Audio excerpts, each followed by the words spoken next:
नमस्कार दोस्तों, दयासा classes YouTube channel पर आपका स्वागत है। आज हम लोग इस वीडियो के माध्यम से सिंधु घाटी सभ्यता का जो सीरीज हमने स्टार्ट किया था उसका आज दूसरा वीडियो है। आज हम लोग जानेंगे इस वीडियो के माध्यम से सिंधु घाटी सभ्यता के विषय में, और ये फुल्ली कॉम्पिटिटिव है। कंपटीशन के एग्ज़ाम के लिए ही तैयार किया गया है इसे। तो मैंने पिछले वीडियो में बताया था कुछ प्राचीन इतिहास के बारे में। तो आज हम लोग सबसे पहले ये समझेंगे कि ये जो इतिहास को 3 भागों में समय के आधार पर बांटा गया है, कालखंड के आधार पर 3 भागों में बांटा गया है, जिसमें प्राचीन भारत, मध्यकालीन भारत और आधुनिक भारत। अगर हम इसको इतिहास के रूप में लेते हैं तो भारत के इतिहास के रूप में लेते हैं तो आधुनिक भारत का इतिहास, मध्यकालीन भारत का इतिहास और प्राचीन भारत का इतिहास। तो ये 3 खंड हैं। 3 खंड को समझने के लिए हमको समझना पड़ेगा कि ये किस समय से इसका खंड स्टार्ट होता है। तो दोस्तों, मान लीजिए आपके पास एक लंबी रस्सी है और रस्सी को अगर बीच से आप कैंची से 2 भागों में काट देते हैं, यानी एक काटे बीच में और बीच में और एक जगह काट देते हैं, तो वो रस्सी ऑलरेडी 3 भागों में बंट जाती है। अर्थात अगर हम मध्य के कालखंड को समझ जाते हैं, मध्यम समय को अगर हम समझ जाते हैं, तो बाकी का ऊपर वाला जो अंश होगा वो आधुनिक होगा और पीछे वाला अंश जो होगा वो प्राचीन होगा। तो जब भारत में धर्म आंदोलन चल रहे थे, धर्म स्थापना हो रही थी, बौद्ध धर्म थे, जैन धर्म थे, और दक्षिण में कुछ वंश ने अपना राज्य स्थापित कर लिया था।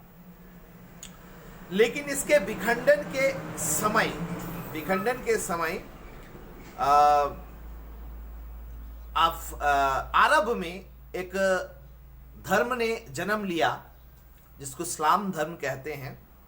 इस्लाम धर्म के प्रचार प्रसार जब स्टार्ट किए गए तो एक बार नजर भारत पे पड़ी। उसमें भारत का जो गढ़ था वो सिंध नदी का क्षेत्र था, यानी सिंधु घाटी सभ्यता हम जिसे कह रहे हैं वो क्षेत्र था। तो उस क्षेत्र में पहली बार आक्रमण अरब के इस्लाम प्रचार के लिए किया गया। इसमें शुरुआत में 3 आक्रमण हुए थे। एक अब्दुल्ला नामक व्यक्ति ने 711 ईस्वी को आक्रमण किया, वो असफल रहा। उसके बाद एक और इस्लाम के लोग वहां पे आक्रमण किए 711 में ही, वो भी असफल रहा। लेकिन 712 में मोहम्मद बिन कासिम ने जो आक्रमण किया वो सफल आक्रमण रहा। उस आक्रमण के बाद वहां पर इस्लाम का परचम लहराना स्टार्ट हुआ, यानी स्थापित हुआ। यही समय को एक कैंची चलाने की बात मैंने कहा। यहां पर एक कैंची आपको चलाना है, अर्थात यहां से मध्यकाल की शुरुआत हो जाती है। और उधर मध्यकाल समाप्त कहां पे होता है? जब अंग्रेज ईस्ट इंडिया कंपनी भारत पर अपना शासन व्यवस्था स्थापित करने के लिए तैयारी कर रही थी, और पानीपत की लड़ाई, पानीपत नहीं,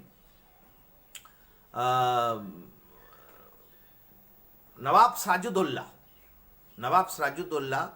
की जो लड़ाई हुई 1757 में, 1757 में नवाब सिराजुद्दौला जब बंगाल से हार गए युद्ध में, तो वो दौर जो था वो दौर मध्यकाल को समाप्त करता है। तो वो दौर मध्यकाल वहां समाप्त हो जाती है। पलासी का युद्ध कहलाता है वो, जिसमें सिराजुद्दौला की हार हुई थी। तो 712 से लेकर 1757 ये जो पीरियड है ये मध्यकाल का पीरियड है। अब 1757 के बाद से आज तक हम लोग आधुनिक भारत का इतिहास के रूप में अध्ययन करेंगे। और 712 से पहले का जो टाइम पीरियड है वो हम लोग प्राचीन भारत के नाम से या प्राचीन भारत के इतिहास के नाम से अध्ययन करेंगे। ये तीनों इतिहास हमारे कंपटीशन के एग्जाम में बहुत ज़्यादा मायने रखते हैं। तो यहां से कैसे क्वेश्चंस पूछे जाते हैं ये सब को भी लेकर चलना बहुत जरूरी है। तो हम लोग जब देखेंगे कि प्राचीन भारत में 712 से पहले जब हम लोग आगे चलते जाएंगे तो एक पीरियड ऐसा भी आएगा कि हम लोगों का जो समय है एनो डोमिनो ईस्वी, वो समाप्त होकर बीसी में स्टार्ट हो जाता है, बिफोर क्राइस्ट में स्टार्ट हो जाता है। यानी हम लोग दो प्रकार के समय को यहां पर देखेंगे प्राचीन भारत में। एक बिफोर क्राइस्ट बीसी, जिसको हम लोग ईसा पूर्व कहते हैं, और एडी एनो डोमिनो, जिसको हम लोग ईस्वी कहते हैं। तो 712 साल से लेकर एक जीरो तक ये जो पीरियड है वो ईस्वी में है। उसके पहले का जो पीरियड हम लोग जाएंगे वो ईसा पूर्व में है। तो ईसा पूर्व में जितनी भी घटनाएं हैं उसमें से हमारा सबसे पुराना समय जो हम लोग जानते थे वो वैदिक काल था। और दुनिया जानती थी या दुनिया को पता था कि दुनिया की सबसे पुरानी और प्राचीन जो सिविलाइजेशन था, सभ्यता था, वो मेसोपोटामिया की थी और मिस्र की थी। अफ्रीका का जो नील है, नील नदी है, उसी नील नदी के इर्द गिर्द एक सभ्यता हुआ करती थी जिसको नील नदी की सभ्यता, नील नदी का देन कहते हैं, मिस्र की सभ्यता कहते हैं। और इराक, जो भी वर्तमान का इराक है, वो कभी मेसोपोटामिया कहलाती थी, वहां पर एक सभ्यता हुआ करती थी। और एक पुरानी सभ्यता और हुआ करती थी, चीन की सभ्यता। बस पूरी दुनिया को तीन सभ्यता के बारे में पता थी कि यह दुनिया का सबसे पुराना सभ्यता है। लेकिन चौंका देने वाली एक और सभ्यता हमारे सामने आई जिसको हम लोग सिंधु घाटी सभ्यता कहते हैं। सिंधु घाटी सभ्यता को समझने के लिए हमें समझना पड़ेगा कि यह खुदाई कैसे स्टार्ट हुई। चलते हैं, शुरू करते हैं।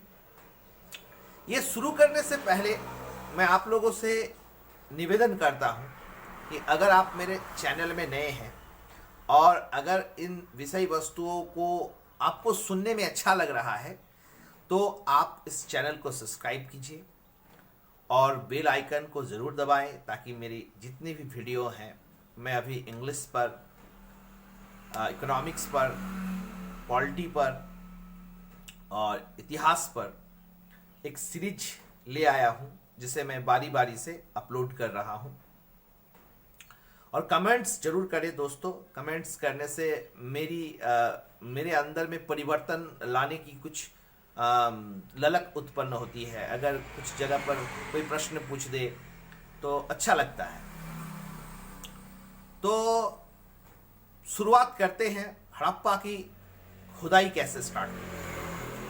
उस समय भारत ईस्ट इंडिया कंपनी के शासन के तले दबे हुई थी और अंग्रेज अपने सुविधा के लिए हर जगह अपनी अपनी सुविधा के लिए सुविधा के जनक कार्य कर रहे थे। उसमें कुछ सुविधाएं भारत के लिए पॉजिटिव हो गई थी। ऐसा नहीं कि वो भारत के लिए पॉजिटिव कर रहा था, वो अपनी सुविधा के लिए कर रहा था। उसमें भारत के जो ईस्ट इंडिया कंपनी का जो जनरल गवर्नर था लॉर्ड डलहौजी, उसके पीरियड में भारत में रेल लाइन की स्टार्ट हुई थी। रेल स्टार्ट हुआ था 1853, आप लोगों को पता ही है 1853 भारत में रेल आई थी। और ये मुंबई से थाने के बीच 34 किलोमीटर तक पहला सफल परिचालन किया गया था। और जिस ट्रेन को चलाया था उस ट्रेन का नाम ब्लैक ब्यूटी था। ये रेल के एग्जाम में कई बार पूछा गया है कि इंडिया में चलने वाली पहली ट्रेन, उसका नाम क्या था। याद रखिएगा दोस्तों, ब्लैक ब्यूटी। और ये मुंबई से थाने एक जगह का नाम है, 34 किलोमीटर चलाई गई थी। ये जब सफल हुआ तो रेल विस्तार करने के लिए और परियोजना तैयार की गई और प्लान तैयार किया गया। जब प्लान तैयार किया गया तो सबसे जो इंपॉर्टेंट प्लेस था अंग्रेजों के लिए, उनको वह चिन्हित किया। इसमें बहुत सारे शहर आते हैं, लेकिन दो शहर जो अभी पाकिस्तान में है, हमारे देश में नहीं है, एक कराची और दूसरा लाहौर। ये कराची और लाहौर के बीच में एक ट्रेन लाइन बनाने का प्लान तैयार हुआ। और इसी प्लान को सक्सेस करने के लिए इंग्लैंड के दो मशहूर इंजीनियर को कॉल किया गया। कॉल का मतलब फोन नहीं, मतलब बुलाया गया। उसे वार्टन बंधु कहते हैं, दोनों भाई थे। उनका टाइटल वार्टन है और James and William, James Wharton and William Wharton, दो इंजीनियर को बुलाया गया। दो इंजीनियर को बुलाने के बाद उसे उस क्षेत्र का काम सौंपा गया। उस क्षेत्र का जब काम सौंपा गया तो वहां पर निरीक्षण स्टार्ट हुआ, सर्वे स्टार्ट हुआ कि कहां से कहां तक ले जाना है। तो यहां पर मैं थोड़ा सा रुकता हूं। 1826 में मैंने बात किया 1853 के बाद, लेकिन मैं बात अभी कर रहा हूं 1826 का। 1826 में चार्ल्स मैसन नाम का एक अंग्रेज उस क्षेत्र का दौरा किया था। और दौरा करने के बाद उसे कुछ सिक्के मिले थे, खुदाई से नहीं, वहां के जो लोकल लोग थे उन लोकल लोगों के माध्यम से कुछ सिक्के उसे मिले थे। ये सिक्के काफी पुराने थे और उन्होंने एक पत्रिका निकाली थी जिसका नाम है नैरेटिव ऑफ जर्नी। ये प्रश्न पूछा जा सकता है, याद रखिएगा, नैरेटिव ऑफ जर्नी। उसने इस कहानी का जिक्र किया था कि यहाँ जो सिक्के यहाँ के लोगों के द्वारा मुझे दिया गया या मैंने पाया, ये सिक्के किसी ना किसी पुरानी इतिहास को, बहुत पुराने इतिहास को इशारा करती है। उसमें भारत में एक बहुत बड़े इतिहासकार, पुरातत्ववेत्ता भारत में काम कर रहे थे जिसका नाम था अलेक्जेंडर कनिंघम। जब अलेक्जेंडर कनिंघम को लगभग 20 साल के बाद ये मैगजीन उसके हाथ में लगी, एक्चुअल वो रिसर्च ही कर रहे थे, लेकिन उसका रिसर्च क्या था, वो उसका रिसर्च वो बौद्ध काल को लेकर था। इसलिए चीनी जो बौद्ध यात्री थे उनके जीवन वृत्तांत पर वह रिसर्च कर रहा था। और भारत की सभ्यता सिंधु घाटी सभ्यता हो सकती है, यह कनिंघम के दिमाग में कभी नहीं रहा, क्योंकि कनिंघम का मानना था कि भारत का जो सभ्यता है वो गंगा नदी के तट पे है, गंगा नदी से ये रिलेटेड है। इसलिए उसके दिमाग में कभी ये नहीं आया कि ये जो कॉइन है, ये कॉइन कोई भारत की सभ्यता से कनेक्टेड है। लेकिन कनिंघम जब मैगजीन को पाया तो वह भी उस क्षेत्र में पहुंचा। पहुंचा। तो जब कार्य जब स्टार्ट हुआ तो जब खुदाई स्टार्ट हुई, रेल लाइन बिछाने का जो क्रियाकलाप स्टार्ट हुआ, तो खुदाई के दौरान वहां पर एक प्रकार की ईंट प्राप्त हुई। वो ईंट इतना मजबूत था कि उसके ऊपर अगर हम 1000 मंजिला घर खड़ा कर दे तो भी वह उसको सह लेगा, उसके भार को सह लेगा। इतना पावरफुल ईंट।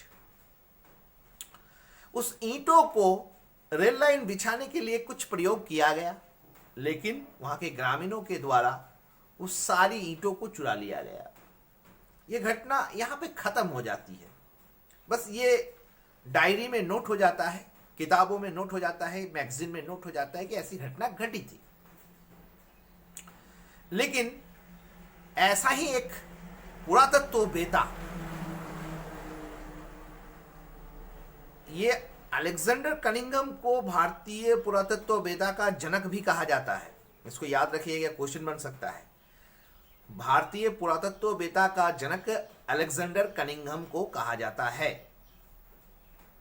लेकिन उसके बाद एक और पेशेवर पुरातत्ववेत्ता जब भारत में इस विषय पर रिसर्च करने के लिए पहुंचे, जिसका नाम था जॉन मार्शल।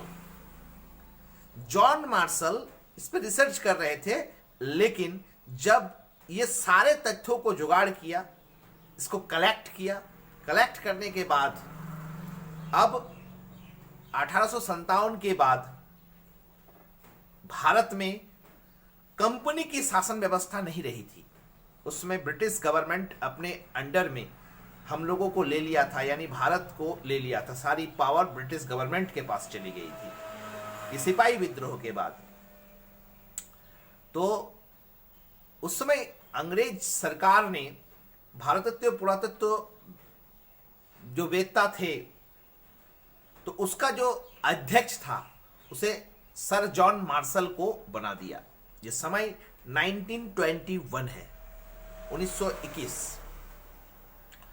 उसकी अंदर में इतना ज्यादा रुचि था, सारे मैगजीन, सारे कॉइन्स जब उसके सामने थे, वो ईंट उसके सामने था, तो उसके दिमाग में यह जरूर खलने लगा कि यहां पर बात जरूर कुछ ना कुछ है।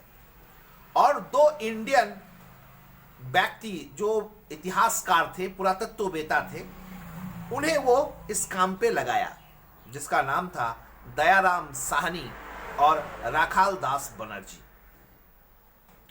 दयाराम साहनी को जिस क्षेत्र में वो काम कर रहा था, वो क्षेत्र हड़प्पा था। लेकिन उस समय हड़प्पा इतना फेमस बनने वाला था, ये दयाराम साहनी को पता नहीं था। लेकिन अनुमान था कि कुछ तो है इस क्षेत्र में, क्योंकि खुदाई से निकली हुई ईंटें और वहां के लोकल लोगों के द्वारा दिए गए सिक्के कुछ तो कुछ कहानी बयां कर रही थी। इधर राखाल दास बनर्जी भी जिस क्षेत्र में वो काम कर रहे थे, वो मोहनजोदड़ो था, जहां पर रेल लाइन बिछाई नहीं गई थी। रेल लाइन बिछाई गई थी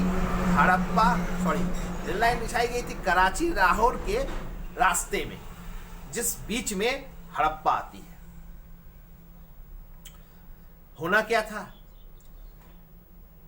एक खुदाई के दौरान हड़प्पा को सबसे पहले खोदा गया, फिर मोहनजोदड़ो की खुदाई हुई, और इस खुदाई के बाद जिन वस्तुओं को पाया गया, जिन पुरातत्व वस्तुओं को पाया गया, उन वस्तुओं को जब रिसर्च के लिए लाया गया